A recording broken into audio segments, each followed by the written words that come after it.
مرحبا اخوي العزيز. حياتي استاذ علي. اهلا. اهلا صديقي واخوي الكبير واستاذي الكبير استاذ صلاح. الله يبارك مشتاقين، فيك نورت اخوي. يعني نورتنا، وانت والاخوه والخوات مشتاقين كثيرا. الله انا يبارك فيك دائما يعني ويحفظك. في ذكرك مع يعني في خلف الكواليس مع الاخوه المختصين في المجال الكردي وحتى خارج يعني الكردي. يقولون استاذ صلاح يملك بعد ورؤى يعني للاحداث. البعض يقول انت ممكن عندك معلومات من صناع القرار. انا قلت لهم لا، يعني هو يحلل بالضبط المعلومه استنادا على كله التاريخ وعلى الواقع كله من ويقوم. انتاج نفسي الشخصي. يعني بالتاكيد. اتحدى اي انسان حتى من الاداره الذاتيه ولا من اي مكان انه ياتي ويقول انه يعطيني معلومه واحده. انا اللي بعطي المعلومات. صح. انا اللي بعطي المعلومات، لا احد صح. يعطيني اي شيء. وانا قلت لهم لا، بالعكس هو يملك هيك بعد. البعض قال ممكن يملك اجنده خاصه في باله او علاقات مع صناع قرار. قلت لهم لا، ما يملك، بل يعني بالعكس هو دائما يشن الهجوم على الجميع وينتقد يعني الجميع، من دون يعني من دون خوف او خجل او لا، يضع النقاط على الحروف، يعني على الحروف وعلى هذا الشيء. استاذ صلاح، كيف هناك يعني تقرا زياره مرتقبه الى يعني من الطاغيه يعني اسمه اردوغان الى واشنطن؟ يعني هيفترض ان تكون في منتصف هذا الشهر او نهايته، يعني هيفترض يعني انا حسب المتفق انا اعتقد انه المتفق عليه. الزياره ممكن تلغى. انا اعتقد انه الزياره ممكن تلغى. نعم، في بالبرنامج زياره لاردوغان، لكن لا أعتقد أنه ممكن الزيارة تتم، لأنه بعد زيارة نتنياهو راح تحتدم الأمور كثير ما بين الإدارة الأمريكية وأردوغان في الفترة القادمة. وأردوغان عنده مشكلة الآن هو داخل بمفاوضات مع المعارضة، ولازم يحل مشكلة المعارضة لأنه هذا كان فخ كبير وقع فيه. وهذا الفخ هاي شلون صارت هاي؟ ما اعرف والله انا. نانوس اسمع، عدينا الصفحه كيف صارت ما اعرف. ما أعرف أنا كمان والله. ما شوف اعرف لنا والله. نرجعها. ما اعرف. اختنا العزيزه ما اعرف كيف صارت. لحظه، انا المشكله انا في تقنيات التيك توك ضعيف جدا، يعني كيف. دقيقة لحظه من بس، راح المزيد. أقطع الاتصال وأرجع أبعث لك مرة ثانية. يلا. يلا.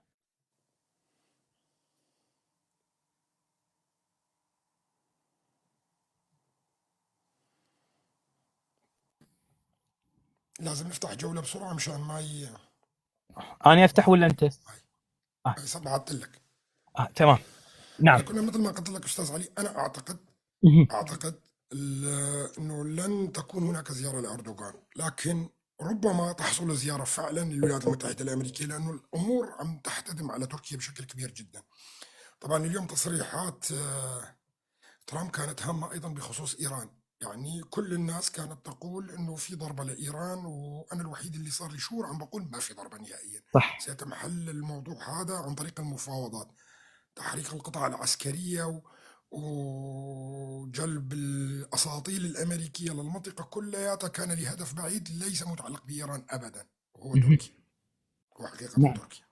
يعني بدليل يوم امس المتحدث باسم الخارجيه الايرانيه في مؤتمر صحفي قال استلمنا رساله من الرئيس الامريكي ترامب عن طريق دوله الامارات، وفيها كلام عن قص النفوذ الايراني في المنطقه، يعني سواء في اليمن والعراق وفي يعني حتى في سوريا. اشار هناك يعني هناك بعض الفصائل يبدو في سوريا من قبل الاخوه العلويه وما شابه ذلك. وايضا يعني ايضا ما يخص الملف النووي الايراني، وقال سوف نجتمع مع الجانب الامريكي في سلطنه عمان، ولا وجود لاي استهداف عسكري. نصا على كلامك كانه المتحدث هو حكاها باللغه الفارسيه. وحتى ليش ترامب تعتقد اليوم، يعني ماكو ضربه الى ايران؟ ترامب ايضا لمح اليوم انه هناك مفاوضات مع إيران وستحل القضايا كلها على طاولة المفاوضات. ليس هناك أي ضربة لإيران، بالعكس تماما. يعني تعتقد السبب يعني هل الان النظام الايراني يعني الا يستحق الضربه ام لا؟ يعني هناك هذه الأسلحة والبوارج الأمريكية، يعني إلى أين سوف توجه؟ يعني لحصار تركيا. تركيا. حصرا لحصار تركيا. لكن تركيا هي بالضبط منهارة من الداخل، يعني الآن انقلب السحر على الساحر. يعني هو أردوغان كان يدعو إلى انتخابات يعني مبكرة، لكن بعد مثل ما تعرف يعني اعتقال إمام أوغلو، وجد الكثير من الشارع مع إمام أوغلو، فبالتالي فخ كان هذا كان هذا فخ لأردوغان. شوف اللي حصل، انه من عام 2016 عم بيبحث على ذريعه لاعتقال اوغلو، وهموه من الداخل بانه امام اوغلو لديه ملفات فساد كثيره جدا، وبدات هاي العمليه من عام 2019. وهو اعطى الايعاز للمحكمه باعتقال امام اوغلو، مهم. وثبت بعد التحقيقات كلها تبين انه امام اوغلو ليس لديه اي ملفات فساد، كلها طلعت غلط. الان هو داخل بمفاوضات مع امام اوغلو، مهم. ولازم يطلع إمام أوغلو، هون راح يخسر مستقبله السياسي. وهي كانت ضربة قاضية لأردوغان شخصيا، اللي راح يدفش أردوغان إلى تصرفات خارج إطار الديمقراطية خلال الشهور القادمة. مهم. لكن يعني هناك من يقول ممكن أردوغان يلعب على الوقت كما لعب سابقا سنة ونص، سنة وثلاثة أشهر وأكثر. ومن ثم يتم إطاحة بأردوغان، أم ممكن. لا، راح يصير الاضطرابات الداخلية والصراعات ما بين الإسلامويين مهم. والعلمانيين وباقي المكونات الموجودة داخل تركيا في قلب تركيا. والموقف الكردي سوف يكون طرف ثالث لا علاقة له في الذي يحدث. أبدا، ليس له أي علاقة بالبداية. لكن الآن الدولة يعني نقدر نقول الجزء من الدولة العميقة في تركيا وهو الجانب العسكري، يعني ما زال شوف، يقصف قنديل. الدولة العميقة منقسمة إلى قسمين في تركيا، وهذا سياسي قصدي من. وعسكري. لا، قسمين بالأساس سياسيين مسيطرين يعني على العسكريين، لأنه بعد الاعتقالات اللي حصلت في 2016 بعد الانقلاب المزعوم تم اعتقال رموز كبيرة من الدولة العميقة. فالدولة العميقة أصبح قسمين: قسم يعني يدفش أردوغان نحو روسيا والصين وآسيا، والقسم الآخر متمسك هو بأمريكا والاتحاد الأوروبي. مهم. وفي صراع ما بين الاثنين، في صراع كبير جدا ما بين الاثنين. أنا أعتقد القسم الآسيوي أقوى، القسم أقوى. الآسيوي أقوى، وهو اللي راح يدفش الدولة التركية آه، نحو الانهيار. مهم. في لكن أمور ما أقدر أحكي فيها كثير، صح. وهاي لأنه ما بدنا نعطي نعم. ما بدنا لكن نعطي عفوا حلول. الجانب العسكري منذ يوم 1 نيسان لغاية اليوم قصف قنديل أو صلع، أو يعني بالضبط قصف يعني باشور كردستان وباكور كردستان وروجهلا وروجافا. يعني قصفهم حسب يعني آخر إحصائية لقنديل 706 صاروخ ما بين طائرات ومدفعية ثقيلة وصواريخ. كيف يعني تقرأ هذا يعني القصف في حين ما زال يعني قنديل لغاية الآن مثل ما قال السيد مصطفى قرصو وهو عضو اللجنة المركزية في قنديل، قال نحن لغاية الآن ملتزمين بوقف إطلاق النار، لكن قد يأتي يوم في حال استمرار تركيا بهذا القصف، قد يأتي يوم ونعلن اننا باننا تم انهاء وقف اطلاق النار وسوف نهجم. وايضا معروف ان يعني في الصيف يعني حركه الجريلا اقوى من حركه الجيش هذا كان في التركي. السابق، هذا نعم. كان في السابق. حركة الجيريلا كانت دائما بالربيع، هي بالربيع الاقوى. تبدأ أقوى، وبالصيف تكون أقوى أكثر، وبالشتاء كانت هي مرحلة الدفاع عن النفس. الآن أصبح الدفاع. العكس تماما، لأنه يعني الاستراتيجيات العسكرية تغيرت. أما بالنسبة للأرقام اللي قلتها، هي أرقام كذب، هو ليس لها أي أساس من الصحة، وما أطلقوا لا صواريخ ولا من يحزن. مهم. ولا تراك معروفين بعدد التهويل المسألة نعم العسكرية. التهويل يعني بالضبط يهولون. وايضا تعتقد عمليه السلام مستمره ام يعني بعد خروج دوله بخشلي يعني من المشفى بعد غيبوبه طويله، ام لا تعتقد وقف اطلاق النار يعني او يعني عمليه لا، السلام قد عملية يكون. السلام مجمدة يعني، وأنا قلت هذا الكلام أنه سيعاد التجريد يعني السجن أو التضييق على القائد عبد الله وجلان، وسيتم توقف المفاوضات تقريبا عام الآن. يعني بس يصير هو بضغط كبير جدا أردوغان، ويخسر أكثر أصوات وكذا، راح يضطر وقتها أنه يتفاوض مع القائد عبد الله أوجلان بتنازلات أكبر، أكبر نعم. بكثير من اللي الآن يتحدثون عنها. نعم، يعني ممكن يعطي إدارة ذاتية أو حكم أكثر، ذاتي أكثر من أكثر. إدارة ذاتية، وأكثر أكثر. حتى من الفيدرالية. نعم. أكثر من يعتمد الفدرالية. علينا نحن الكرد، يعتمد علينا نحن الكرد ووحدة الصف الكردي ومدى سقف المطالب. ومدى سقف المطالب نحن قادرين انه ناخذ اكثر من حتى الفيدراليه في تركيا، لان تركيا ذاهبه الى الفناء بالحاله هاي. بالتأكيد هي ذاهبة إلى التقسيم، بدليل السفير، يعني السفير الأمريكي الجديد في تركيا هو رجل بزنس مان ويبحث عن الأموال، ولديه موقف عدائي ضد يعني أردوغان وأفعال اسمه أردوغان، وهو قد يميل إلى قسد. نعم صحيح. يعني نعم، شنو رأيك ننتقل إلى الملف السوري؟ هناك كلام كثير بأن الساحل السوري سوف يكون من حصة الروس كنفوذ سياسي وإقليمي، هذا قايله قبل شهور طويله جدا، والآن تركيا قبل 3 سنوات. تقسيم سوريا الى 5 اقاليم: ساحل خمسة. الروس، جنوب سوريا لاسرائيل، ووسط سوريا سيتحول نفوذ قسد، وشرق الفرات مع الشريط الحدودي مع تركيا بكامله إلى البحر هو تابع لقسد. وفي عندك أيضا إقليم راح يكون هو إقليم دمشق، هذا يكون لحاله. طبعا بعد تفكيك لبنان، لأنه قسم من لبنان راح ينضم أيضا لبعض الأقاليم الموجودة في سوريا. يعني لبنان كيف يتم تقسيمها؟ يعني 3 أقاليم سنية وشيعية وكردية، لا، لبنان عفوا ما في إقليم كردي، لبنان عفوا مسيحية. نعم راح ينقلب إلى مسيحي، وسني راح يكون مع طرابلس، راح تنضم إلى بعض الأجزاء الأخرى. ومتحدث هذا قبل 3 سنوات على الموضوع هذا، قبل حتى أنه يدخل حزب الله على موضوع الضربة والأمور هاي كلها. كنت موضح هذا الكلام بفيديو طويلة جدا. والموقف الإيراني كيف يعني سوف يكون؟ والموقف السعودي أيضا، السعودية لديها دور كبير في يعني في لبنان وكذلك. 25% من الأراضي السعودية أيضا راح تتحول السعودية نفسها إلى كونفدراليات أيضا. 25% يعني راح تنضم إلى مدينة نيوم. يعني الرؤية الإسرائيلية بتفكيك السعودية أيضا هذا وارد. مليون في المية. وأيضا 3 أقاليم الحصاء والقطيف ومكة نعم على شكل والمدينة كونفدراليات تابعة لمدينة نيوم، ومركز الحكم سيكون مدينة نيوم اللي راح يقتطع 25% من الأراضي السعودية. يعني هذا معناه تفكيك جديد للخليج وللمنطقة برمتها. نعم. نعم. وأيضا هو هذا أيضا ينطبق على روجهلات أيضا، الأخوة في روجهلات وينطبق الآن. حتى على شمال أفريقيا كلياتها. ما نعم ياخذنا الآن. في بعيدا يعني، نعم نعم، لا شفنا. لا، مرد نذهب بجمهورنا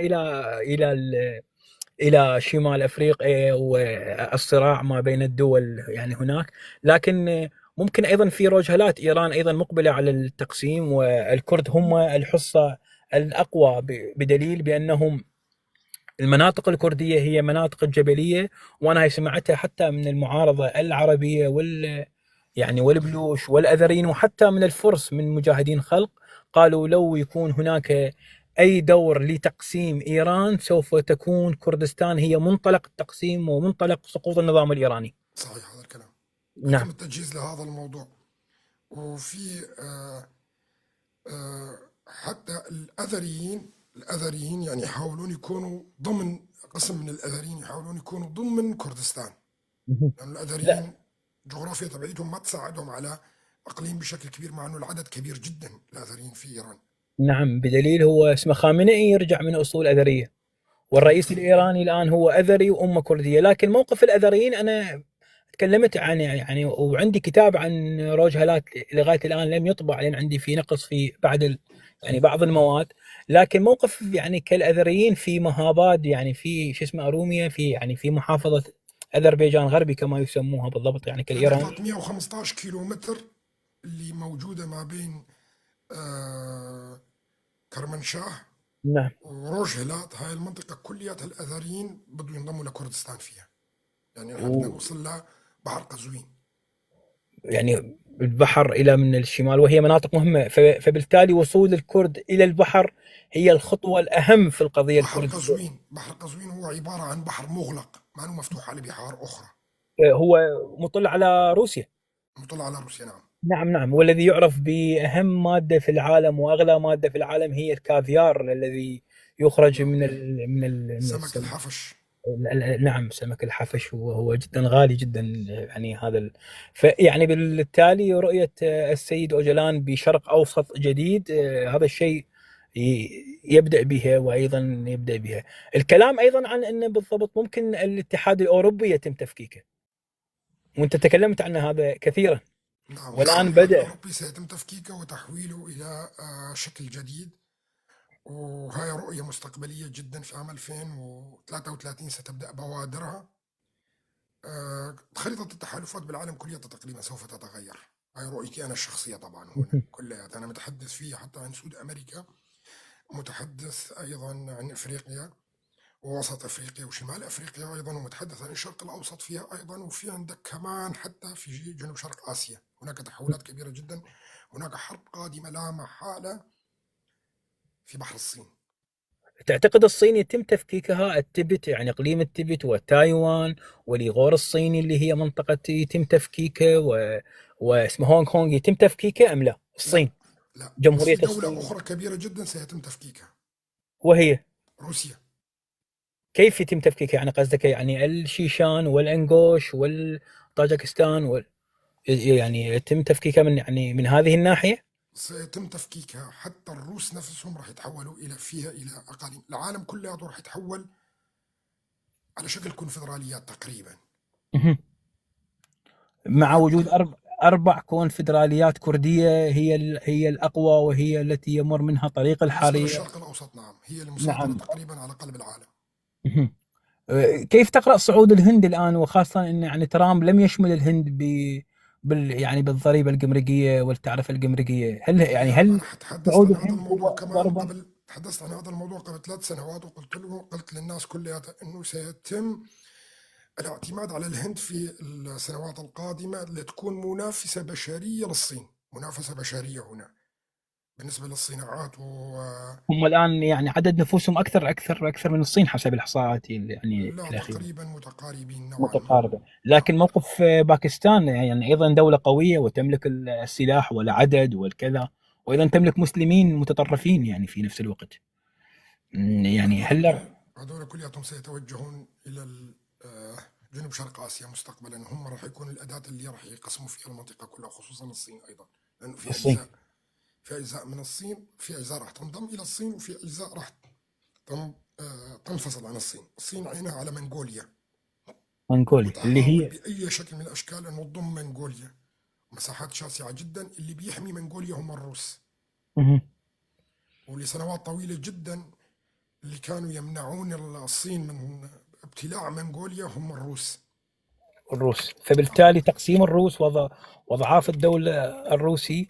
تعتقد يعني صاحب فكرة الكونفدرالية الجديدة هل هي بريطانيا أم لا؟ أيضا بريطانيا مشمولة في التقسيم، وسوف تكون هي يعني ليست على الرابط يعني لا، بريطانيا هي يعني معاهم، يعني القوى العالمية اللي بتفكر بالعالم كلها مسيطرة على العالم، واللي تملك هي تقريبا ثلث ثروات الأرض وثلث المياه الحلوة بالعالم كله. وبدأت بشراء الأراضي في حتى العراق. يعني العراق نص نعم. الأراضي ليست ملك العراق الآن. يعني بالتأكيد. ليست ملك بالتأكيد. العراق، هي ملك لهؤلاء الشركات اللي عملوها يعني. فمسألة التقسيم هي مسألة لإعادة صورة الخريطة، لأنه كل الخريطة الموضوعة الآن في العالم هي من صناعة بريطانيا حقيقة. يعني الهند، نعم.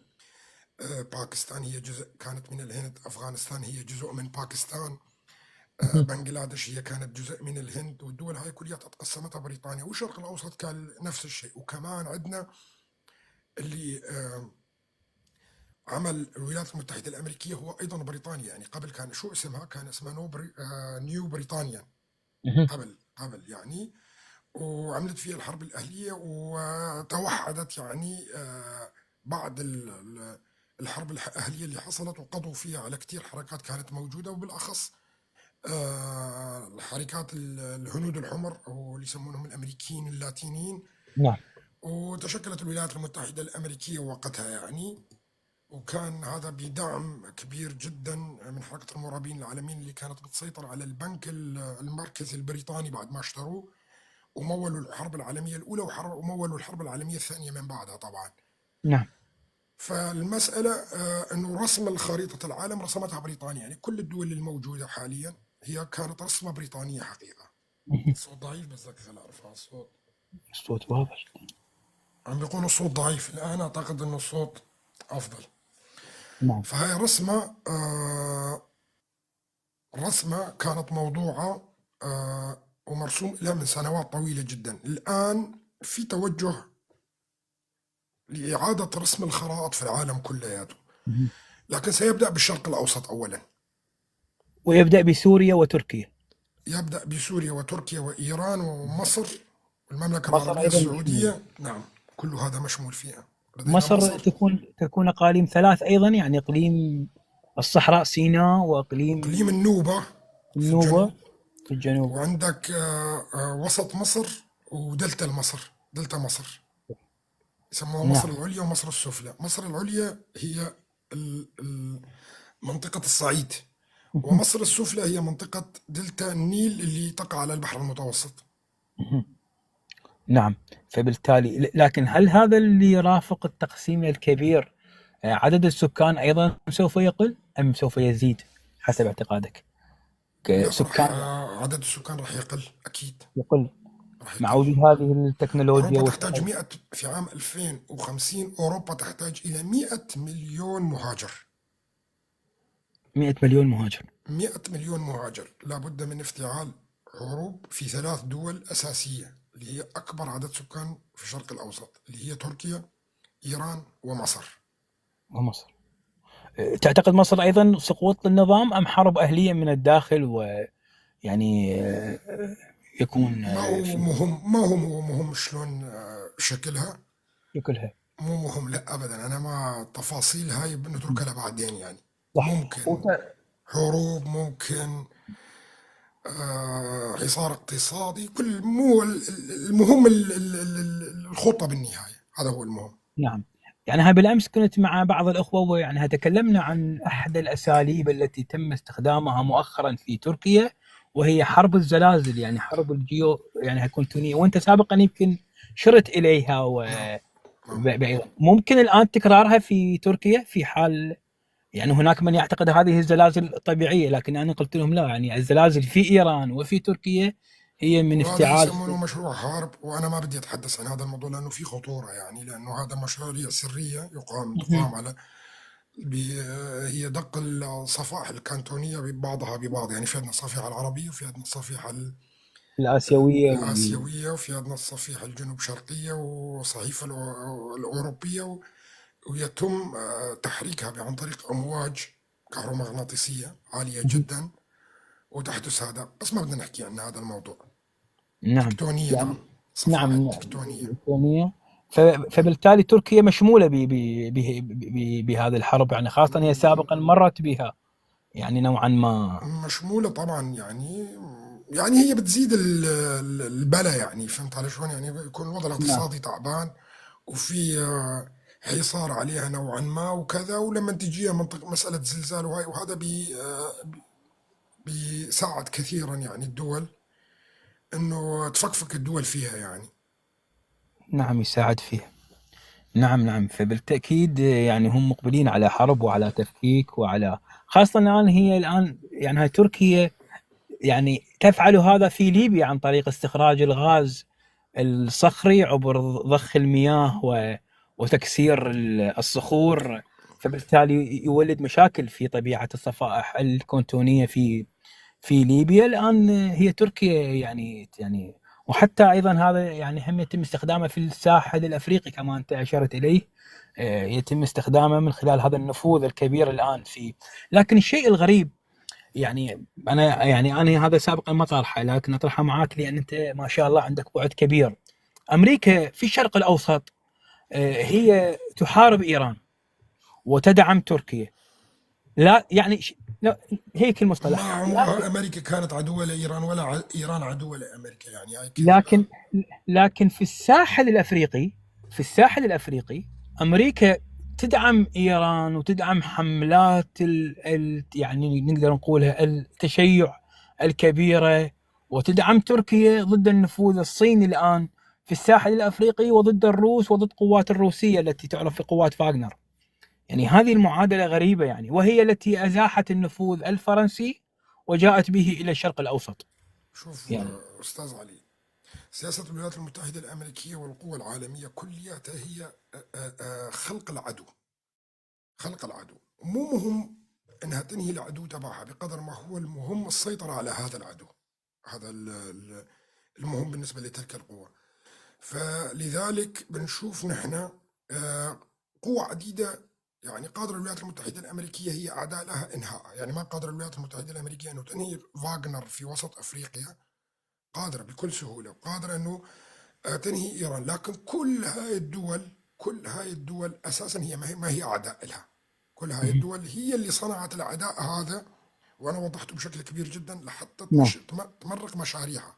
فإذا أنت لم تملك عدو، كيف تقدر تمشي مشاريعك في المنطقة كلياتها؟ صح، لازم يخلقون عدو. لازم يخلقون عدو. هاي اسمها نظرية العدو المفيد. هو عدو لكنه هو مفيد بالنسبة لهم. فلذلك بتلاقي انه باغلب العالم صانعين لنفسهم عدو، حتى في شبه الجزيره الكوريه، كوريا الشماليه، هم نعم الخالقين هذا العدو صح، هناك. يكون بدليل كوريا الشمالية مغلقة إلى اليابان والصين، وحتى الصين يعني التي هي بالضبط حليفة الذي يعتبر حليفة كوريا الشمالية، وأيضا مغلقة يعني كوريا الجنوبية. بين فترة وأخرى نلاقي بعض يعني يعني يعني الأفعال من قبل كوريا الشمالية مغلقة، يعني مقلقة بشكل كبير لهذه الدول. لكن هناك من يقول مستقبل يعني الأطراف الإسلامية المتشددة بشقيها السني والشيعي، تعتقد إلى كل أين؟ الحركات الاسلاميه هي داعش صنيعتهم، وخواتها. وهي كل الحركات الاسلاميه اللي موجوده هي صنيعتهم، بدليل الاب الروحي لكل الحركات الاسلاميه حركات الاخوان المسلمين اساسا صنعتها فرنسا وتبنتها بريطانيا، وموجود بريطانيا مقراتها صح. كليتها في لندن. نعم بالنسبه للشيعة نفس الشيء تماما. يعني الخميني نفسه منين اجى؟ ما كان في فرنسا باريس، كان في قاعد في باريس. العراق لسنوات طويلة جدا في عهد أحمد حسن البكر، وكان هو نعم معارض للشاه آنذاك. صار خلاف بينه وبين صدام حسين وانتقل وقتها إلى باريس. بعدها بشهرين ثلاثة حصلت الثورة الشيوعية في إيران، وجابوه بطيارة خصوصي وسلموه الحكم في إيران بدلا من أهم حليف لهم اللي هو شاهن. البهلوي. صحيح. نعم لكن البهلوي كان حليفهم نعم، لكن لا ما كان يفيدهم. فالأفضل إنه بالنسبة لهم كان هو عدو مسيطرين عليه، بس يكون هذا العدو مفيد. واللي فترة طويلة استفادوا من الشرق الأوسط والخليج كلياته عن طريق هذا العدو.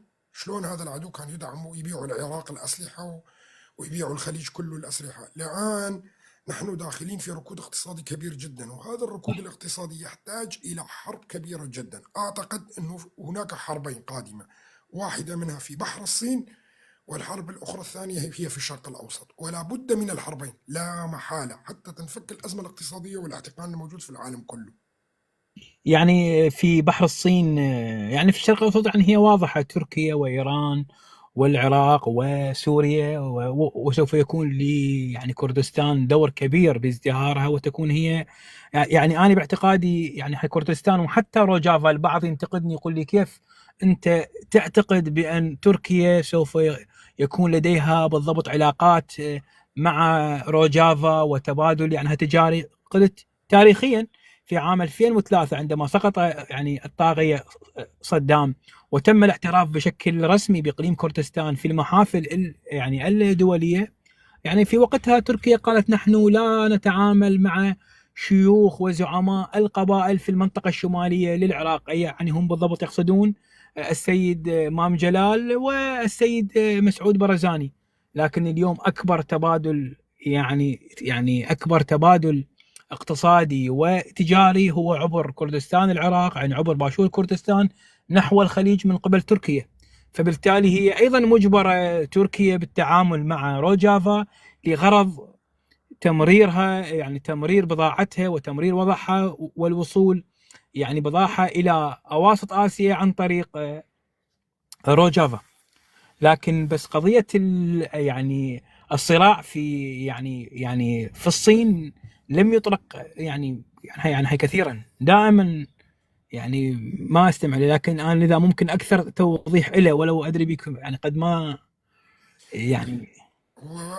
شوف، في صراع كبير جدا ما بين اليابان وكوريا الجنوبية، وفي صراع كبير جدا ما بين كوريا الشمالية والكوريا الجنوبية واليابان أيضا، وفي صراع كبير جدا ما بين الفلبين واليابان، وفي صراع كبير جدا ما بين تايوان والصين بدعم الولايات المتحدة الأمريكية. والصراعات في جنوب شرق آسيا هي كلياتها صراعات عبارة عن حروب كامنة مهم. قابلة للانفجار في أي لحظة. وليس من الصعب افتعال أي حرب ما بين أي دولة من دول جنوب شرق آسيا، فكل التوقعات واردة. لكن بوقتها حسب التحركات الموجودة أنا أقدر أخمن وين راح يكون وبين من ومن. الآن هي كامنة غير واضحة. نعم. لكن تعتقد. هناك حرب، لابد من أن تكون هناك حرب، لأن تلك الدول أصبحت مضخمة بالأموال. مهم. أصبحت مضخمة بالأموال، وهناك أزمة اقتصادية عالمية، فيحتاج الدول ومستودعات الأسلحة في الدول العظمى أصبحت الآن ممتلئة. لحتى تنحل المشكلة الاقتصادية يجب إفراغ مستودعات الأسلحة الموجودة في العالم كله. فهم بحاجة إلى حرب فيها. فبالتالي يعني زين أيضا، يعني ما هو مستقبل قبرص واليونان التي هي يعني أعداء تركيا، وأرمينيا أيضا، والصراع أكيد ما إحنا في الشرق الأوسط قادمين إلى حرب لا محالة فيها. لا محالة فيها لا محالة فيها. بين يعني هي طرفين أم عدة أطراف سوف تكون لا، راح يكون هناك تحالف مصري بالبداية، إسرائيلي يوناني إماراتي ضد تركيا. راح تنضم المملكة العربية السعودية لاحقا. ضد تركيا. وتعتقد من مع تركيا فقط، يعني كأذربيجان على اعتبار، أم لا لا، أذربيجان؟ أذربيجان أحد أهم حلفاء إسرائيل، ولا يمكن أن تتخلى عن إسرائيل أبدا. أذربيجان هي دولة من أهم دول المتحالفة مع إسرائيل في الشرق الأوسط كلياته، ولها تاريخ مع إسرائيل. فالأذريين راح يكونوا المفاجأة الكبرى أنهم مع الحلف المصري الإسرائيلي اليوناني ضد تركيا، وهذا راح تكون صاعقة بالنسبة لتركيا.